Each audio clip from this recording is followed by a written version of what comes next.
ഞങ്ങളുടെ ഫലസ്തീനിലും ഞങ്ങളുടെ ഗസയിലുമുള്ള ഞങ്ങളുടെ പ്രിയപ്പെട്ട പിഞ്ചുമക്കള് പടച്ചവനെ ഇസ്രായേലി പട്ടാളക്കാരന്മാരുടെ ബോംബുകളുടെ മുമ്പിൽ അവരുടെ ചേതനയേറ്റ കബന്ധങ്ങൾ ഞങ്ങൾ കാണുകയാണ്. പട്ടിണി കിടന്ന് പടച്ചവനെ അവരവിടുന്ന് പട്ടിണി കിടന്ന് മരിക്കുകയാണ്.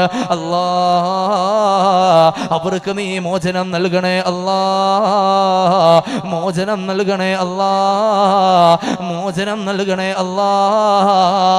ആരൊക്കെ ഉപരോധം ഏർപ്പെടുത്തിയാൽ, ആരെല്ലാം സഖ്യകക്ഷികളോടൊപ്പം ചേർന്നുകൊണ്ട് അവരെ ഒറ്റപ്പെടുത്താൻ ശ്രമിച്ചാൽ, പടച്ചവനെ നൂറ്റാണ്ടുകൾക്ക് മുമ്പ് നിന്റെ കഅബാലയത്തെ തച്ചു തകർക്കാൻ വേണ്ടി അബ്രഹത്ത് മാനപ്പടയും അവിടെ നിന്ന് കടന്നു പോയപ്പോ അബാബീൽ പക്ഷികൾ എന്ന് പറയുന്ന ചെറിയ പക്ഷി കൂട്ടങ്ങളെ കൊണ്ട് നീ അവരെ പരാജയപ്പെടുത്തിയതുപോലെ ഇസ്രായേലി ജൂത പരിശുകളെ നീ പരാജയപ്പെടുത്തണേ അല്ലാ, അവരെ തന്ത്രങ്ങളെ നീ പരാജയപ്പെടുത്തണേ അല്ലാ, അവരെ കുതന്ത്രങ്ങളെ നീ നിഷ്ഫലമാക്കണേ അല്ലാ.